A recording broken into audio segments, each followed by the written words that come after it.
You should have all figured something out by now, and that is that I'm a hypocrite. And nowhere is this more apparent than my treatment of ironic weebs. I say if you want to be a full-time anime fan, then do your reps. Yet, I don't even read manga. That's right, I just went on a tangent about people who aren't even properly invested in the shows they watch, yet I wanted Komi-san to get an adaptation without even reading the manga.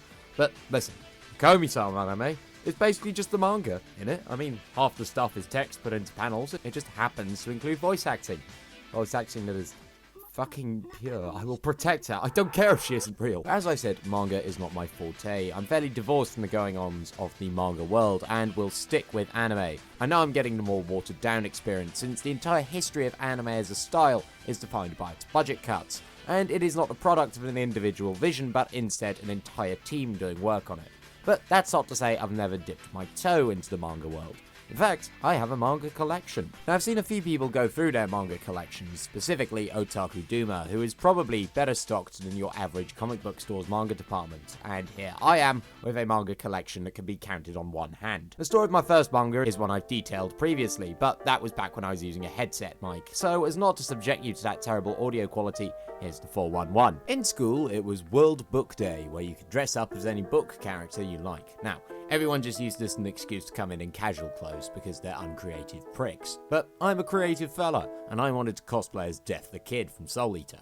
So, to prove it was from a book, I bought a copy of the Soul Eater manga. Now, of course, people looked inside that copy of the manga I brought and find some of the more, interesting scenes with Blair, and then somehow spread the rumor and I jerked off to it in the school toilets. Of course, this was false, but that didn't matter. The name Hentai Boy had stuck. I mean, this was not the best name I was given at school, but the best name I was given at school is one that would have the authorities called on me, so I'm glad the previous one stuck. But back to the Soul Eater manga, where all I have is the first volume, and the first 4 episodes follow it note perfect. That's one where I actually prefer the anime adaptation of these manga panels more, because they're the first 4 episodes of a Studio Bones anime, so all the money went into these moments. Which, of course, look fucking lovely if you ask me. Now, that isn't to say the manga isn't interesting. After all, it's from the pen of Atsushi Okubo, but a long time ago, even before he started Fire Force. There's an advert for fucking Bocchi in here, for Christ's sake. But yeah, if you like Soul Eater, read the manga.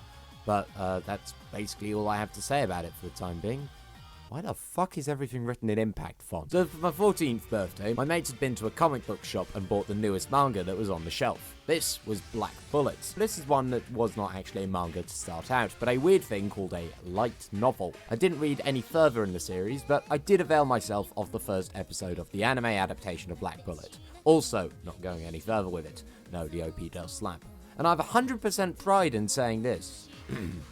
The manga's technically better. Black Bullet conceptually is really dark, and that is what the artist absolutely took and ran with in the manga adaptation. Pretty sure I'm going to have to censor some of the panels in here, which include shots of mass infanticide in some of them. In fact, I had to say mass infanticide is probably enough of a warning as it stands that the manga wasn't fucking about. Of course, the majority is standard light novel affair. Edgy teen conveniently lives with superpowered lolly, and the manga art does a very good job highlighting some of the slight awkwardness in this dynamic. Having said all this, I know I've just talked about Atsushi Okubo, but this is basically just fucking Fire Force. Humanity confined to Tokyo because of a disaster that also gave people powers. Protagonist had his parents die, hired by an organisation that takes the parasites out, and in an early moment they have to explore a family man's house they've been attacked by this parasite. So technically, Atsushi Okubo wrote 2 of the manga that I own.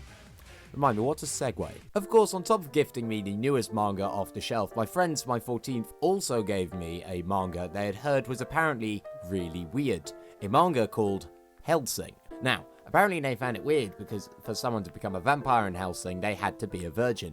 Too bad they didn't know that this is already how fucking vampires work. This is nothing new. Plebs. By the way, thank you for the manga. It was a very nice gift. Thank you. But why complain? Because this gave me access to a series I'm pretty hooked on. Indeed, this is the only series that I've continued out of my manga collection. In fact, I made it all the way to the final volume, but accidentally got a German version, so it's just kind of sitting here awkwardly. Now, speaking of German, the author left a little fact file about himself at the back of the book, which, when it asks him his favourite country, he says, and I shit you not, Germany, because of the no-no squad. Open brackets, this isn't a joke, it makes sense later. Close brackets. Because Germany's never your favourite country if you're just a fan of the convenience supermarket, are you? This is the same guy who made Drifters, so as we know, he's unhinged, but lovably so.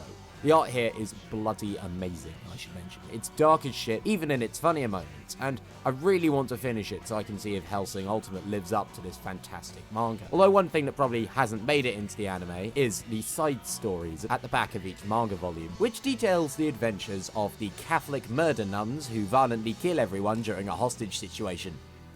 Hellsing is fucking great, honestly, and a jewel of my admittedly sparse collection. I was going to use this section of the video to tell you about some of the novels I have that inspired anime, but that would be a little boring. I've already talked about them when I discussed Japan Sinks and Penguin Highway. They are either very similar to the novels or a complete different story featuring the occasional similar character. So instead, I'm going to tell you about my first experience with manga. You see, I went to a little place in the Midlands called Stratford-upon-Avon, the birthplace of Shakespeare, and after we were leaving the gift shop, my mother presented me with this thing that they were calling manga. Apparently, in my mother's words, this was a type of Japanese comic, and it was quite the cool thing. Please understand, my mother is incredibly middle class, and anything she describes as cool means she knows nothing about it. Then she proceeded to hand me the following, a book which had not a single Japanese person work on it. Indeed, this was the manga Shakespeare series, of which I actually own a surprising amount, and as I mentioned, these aren't actually Japanese. You can tell because you don't even read them the right way. But if anime is to beget wanime, then manga is to beget wanga.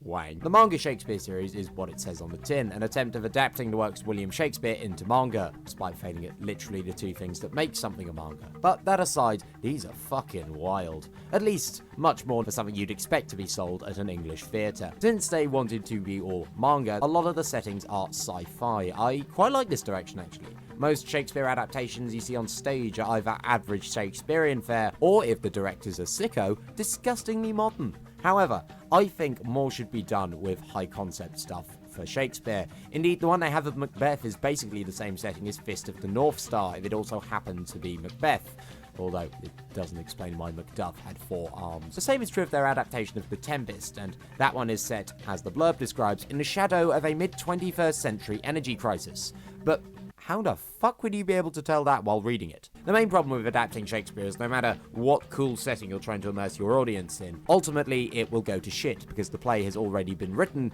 and you can't deviate from the text. Unfortunately, the same is true of this manga.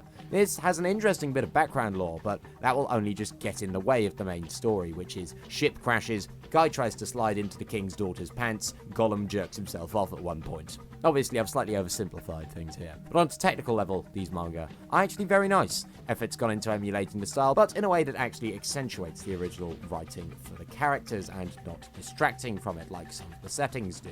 Indeed, the anime character design goes pretty well with Twelfth Night, just because the androgynous style of the main protagonist is a lot easier to do in manga. But yeah, that's the end of the video. That's my entire collection. Oh, hang on. Just realised I forgot something. Where is it? It's this motherfucker.